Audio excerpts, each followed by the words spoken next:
La mujer que ves en pantalla es Mónica Citlali, una mujer mexicana admirable, pero que desgraciadamente terminó de forma horrible. Semanas antes de su tragedia, ella se guardó su dolor, guardó la frustración que vivía, y aunque su semblante parecía cada vez más triste, ella camuflaba su dolor. Desafortunadamente a su lado había un hombre que en lugar de darle amor, prefirió violentarla. Un hombre que fue apagando ese hálito de vida que la mujer tenía. Un hombre que con golpes le hacía entender que él era el dueño de la casa, un monstruo que la fue alejando del mundo exterior y que incluso le decía que debía pasar todas las horas con él y con nadie más, sin saber que esta relación tendría un desenlace fatal.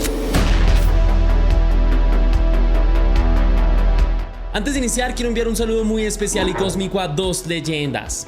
A Valeria Rangel, que me escribió: gracias, me gusta mucho cómo narras tus videos, espero que tengas mucho éxito en tu canal, te admiro mucho. Muchas gracias, mi leyenda, por tu gran apoyo, por estar aquí, por disfrutar de mi trabajo, gracias por tus deseos. Recíprocamente quiero lo mismo para ti, espero que te vaya muy bien, te envío un gran abrazo, mi leyenda. También quiero agradecer a Rena Trejo, que me escribió: gracias. Hola Tess, tus videos son muy entretenidos, te valoro como persona y como creador de contenido, por favor continúa con esto. Mil gracias por tus palabras, me llegan al alma, seguiré creando contenido cada vez con más ímpetu. Te deseo lo mejor y anhelo que tú y tu familia se encuentren muy bien, cuídate mucho, mi leyenda, te envío un beso. Ahora sí, la pregunta del día de hoy es: ¿cuál es la palabra para ti que suena más lindo? Déjame tu respuesta en la caja de comentarios.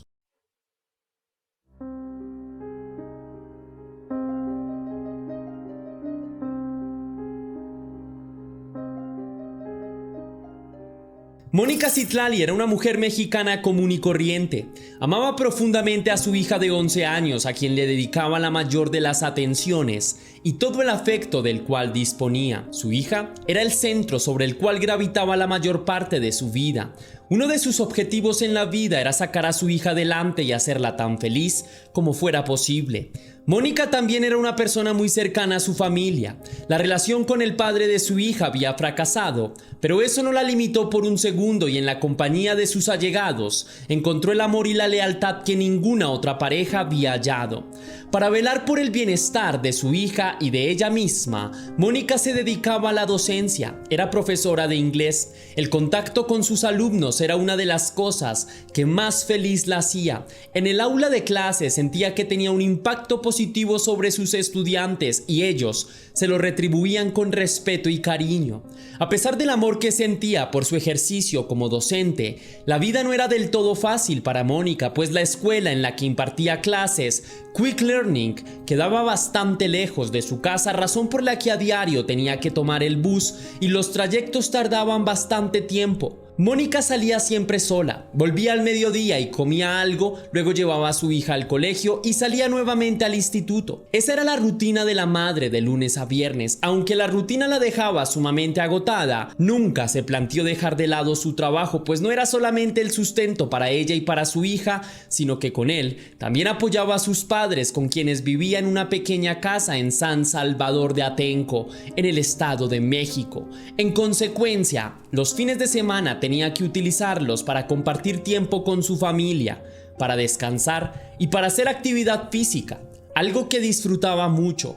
En los últimos años de su vida, Mónica empezó a asistir al gimnasio de manera más frecuente. El ejercicio le permitía olvidarse de sus angustias, le ayudaba a mejorar su estado físico y le garantizaba mejor salud a futuro. Pero a Mónica, el ejercicio como mera actividad de esparcimiento no le parecía suficiente y empezó a aficionarse también por el físico-culturismo. Cada vez se fue adentrando más y más en este mundo y así empezó a conocer a personas que también les gustaba ese tema. Fue por esta afición que conoció a Jesús Alexis Álvarez Ortiz, quien se desempeñaba como instructor de gimnasio.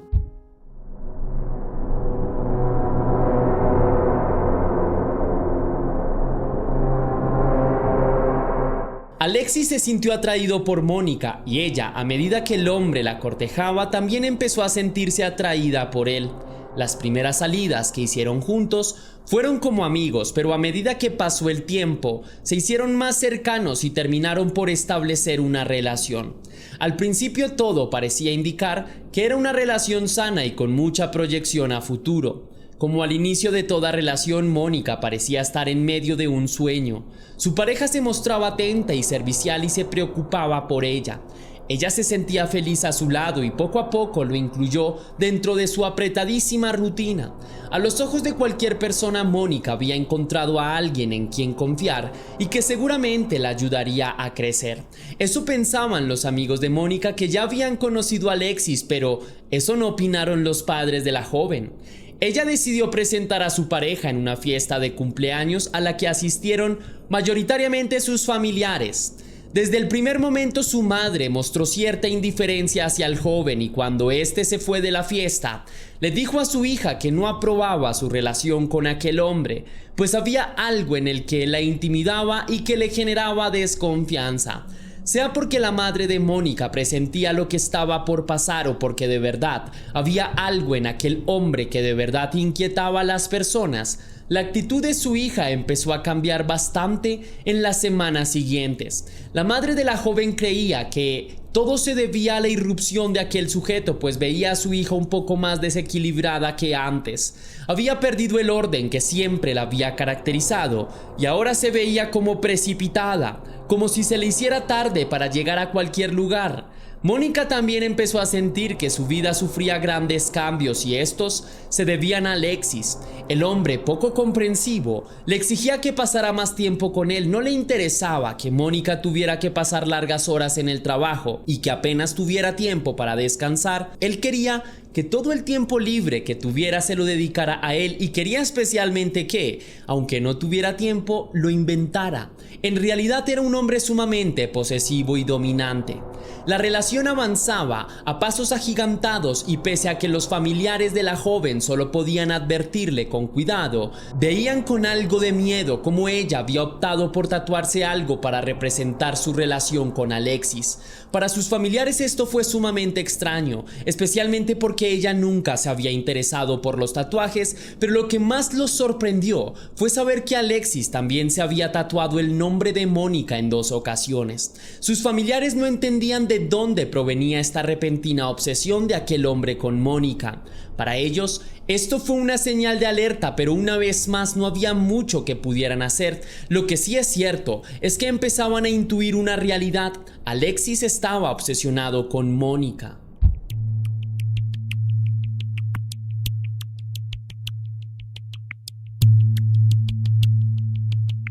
Durante el tiempo que duró aquella relación, Mónica no le dijo a nadie que Alexis fuera violento con ella. Jamás llegó a quejarse y mucho menos a presentar denuncias en contra de él.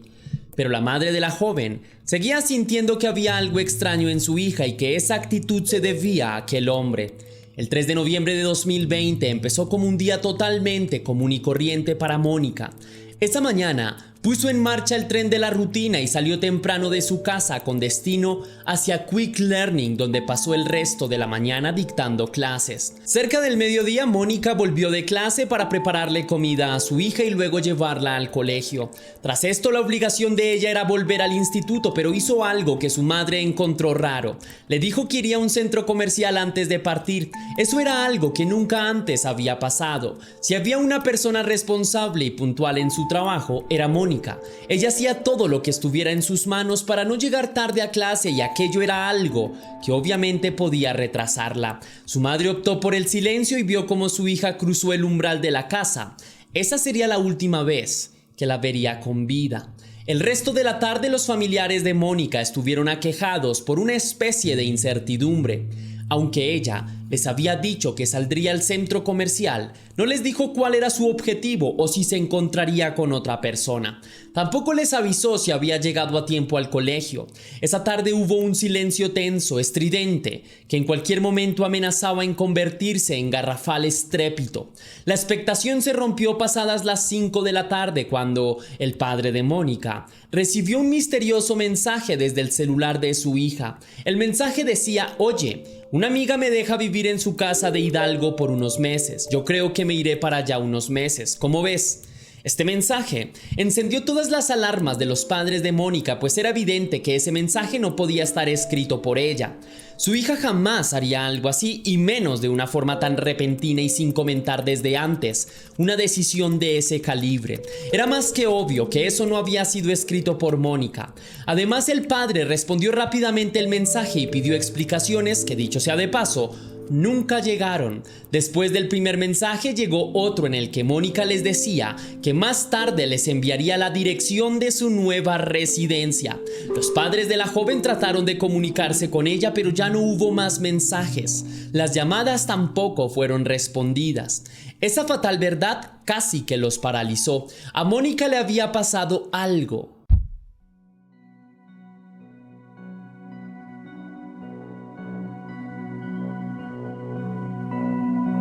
Ante la falta de respuestas de la joven, sus familiares decidieron comunicarse con las autoridades competentes para poner la denuncia por su desaparición. Paralelamente, otros miembros de la familia también empezaron a pegar carteles y publicar información de Mónica en redes sociales. Era vital hacer que la información circulara lo más rápido posible. Esa misma noche, las autoridades empezaron las labores de investigación e interrogaron a las personas más cercanas al círculo de la joven. Rápidamente descubrieron que nadie parecía tener información sobre su paradero. Esta falta de pistas no hacía sino aumentar el miedo que sus familiares y amigos sentían. Luego de algún tiempo, la policía logró obtener información. El chofer que conducía el bus que Mónica debía tomar al instituto aseguró que aquel día había llevado a la joven como todos los días en la tarde y que ella se había bajado en la parada habitual. No obstante, en el instituto Quick Learning aseguraron que ese día Mónica no había llegado a su trabajo, por lo que el radio de búsqueda se había reducido drásticamente, y esto les daba a las autoridades más nociones de dónde debían iniciar a trabajar. Por esas mismas fechas apareció otra incógnita, y es que Alexis, quien había ayudado a buscar a Mónica el día de la desaparición, era imposible de ubicar desde aquel momento. Las autoridades necesitaban comunicarse con el hombre, pero no había ni rastros de él. Se había desvanecido por completo. Un hecho que despertó todavía más la curiosidad de las autoridades es que una joven que difundió el rostro y la información de Mónica en redes sociales recibió una amenaza de alerta y le dijo que solo la policía podía hacer la búsqueda y que quitara toda la información de ella de sus redes sociales. Esto a los familiares de la joven ya les parecía muy sospechoso y exigieron a las autoridades que actuaran con celeridad en el caso. El pedido de que revisaran las cámaras del instituto en que la joven trabajaba recibió una respuesta indignante, que tendrían que esperar porque era fin de semana. Aunado a eso, durante los días siguientes la familia empezó a recibir múltiples llamadas en las que se exigían recompensas por la liberación de Mónica. Todas ellas falsas. Ante la ineficiencia de las autoridades, múltiples organizaciones feministas se manifestaron en las calles para pedir celeridad en la investigación. Gracias a esto, el caso se viralizó y los ojos de todo México se posaron en las labores de búsqueda de la policía. En medio de esto, se conoció que la madre de Alexis reportó la desaparición de su hijo el 7 de noviembre. Una de las amigas de Mónica se comunicó con la mujer y le preguntó si no tenía idea de algún lugar de interés de su hijo, y haciendo referencia al mensaje que supuestamente Mónica había enviado a su padre respecto a su intención de partir hacia Hidalgo. Ubicada a 204 kilómetros de Ciudad de México, la mujer empezó a mostrarse más evasiva que nunca, al punto que llegó a bloquear a la amiga de Mónica de sus redes sociales.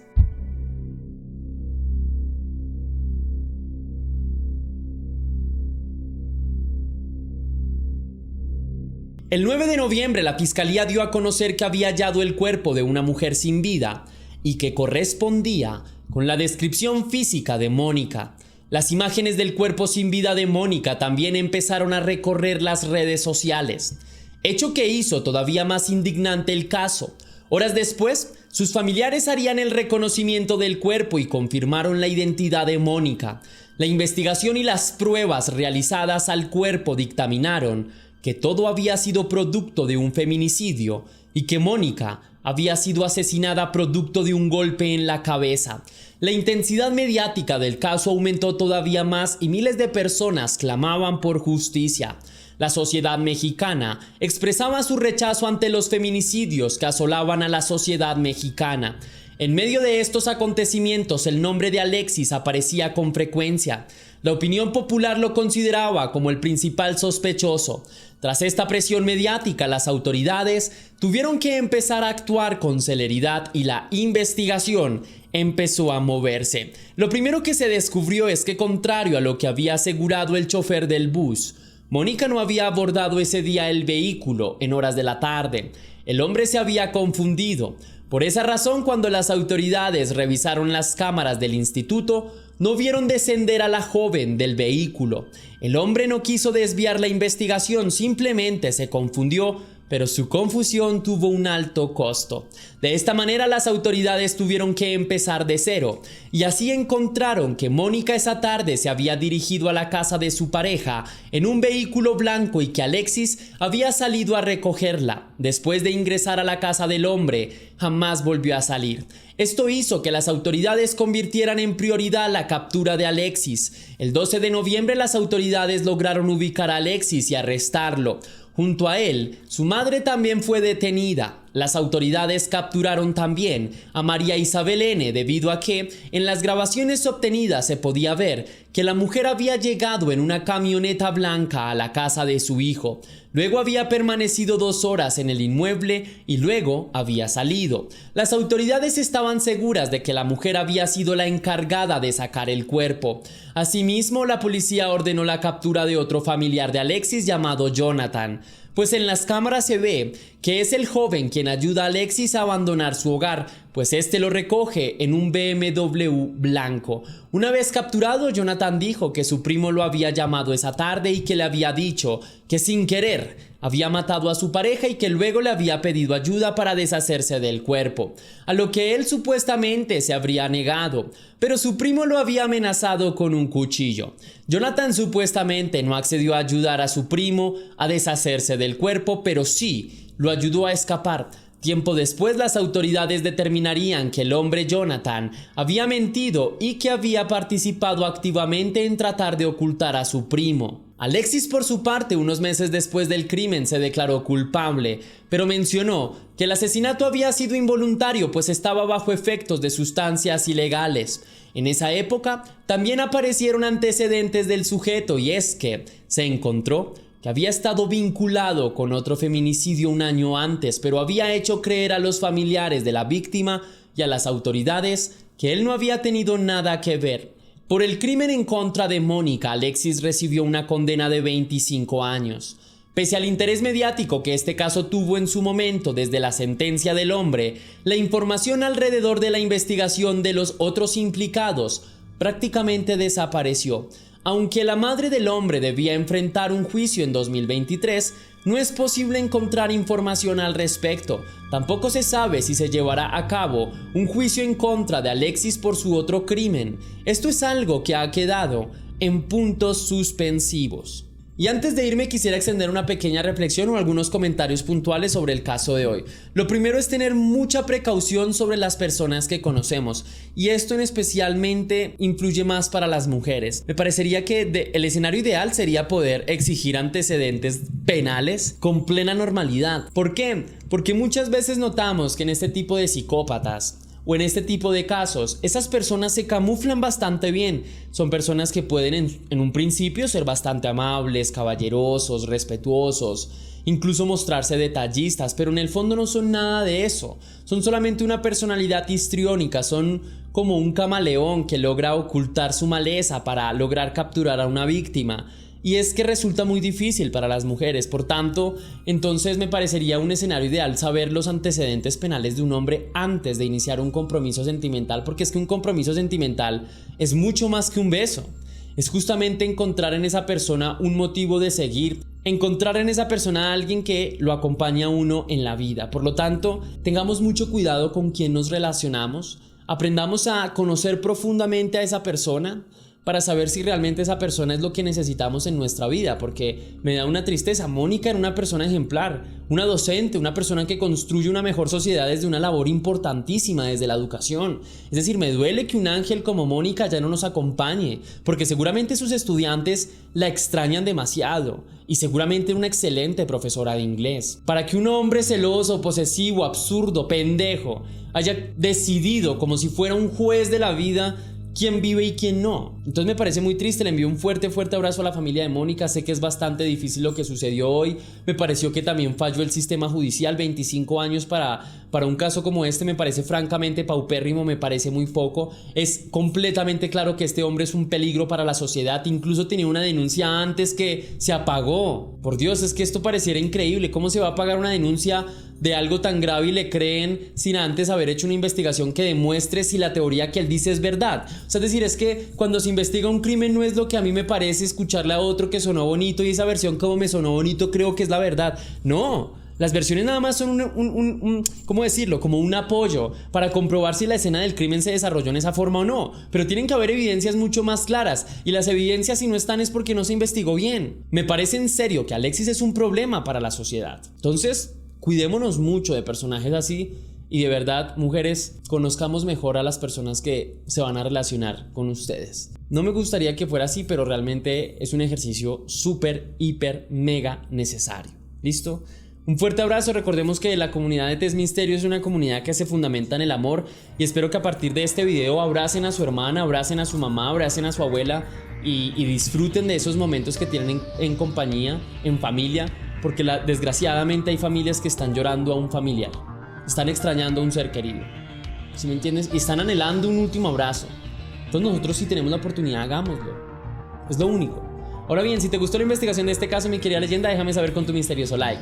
Si quieres y si puedes hacer una pequeña donación para la producción de Test Misterios, estaré enormemente agradecido. Lo puedes hacer de dos formas distintas. La primera, con el botón de super gracias que se ubica allí abajo justo al lado del botón compartir, o también vía PayPal, ya que tienes el link en la descripción. Si lo haces de cualquiera de estas dos maneras, recibirás un agradecimiento personalizado y un saludo de mi parte para un próximo video. Antes de irme, por favor, quisiera decirle a todas las personas que disfrutan de mi contenido en otro tipo de plataformas, en este caso Facebook, pues los quiero invitar a mi segunda página porque mi página principal presentó problemas y no me gustaría tener que pausar la parrilla de contenido que hemos venido trabajando. Por lo tanto, los dejo aquí para que busquen Test Misterios 2 en Facebook. Ahí me van a encontrar súper fácil. Sin embargo, acá les dejo una pantalla de cómo aparezco para que aún así sea más fácil, y allá los espero para que me den mucho cariño y sigamos construyendo esta gran comunidad que gira en torno de reflexionar sobre los casos de True Crime. Ahora sí, sin nada más que añadir por hoy, mi querida leyenda, recuerda que las dudas te acompañan, que somos Misterio y que tú y yo nos vemos en un próximo caso.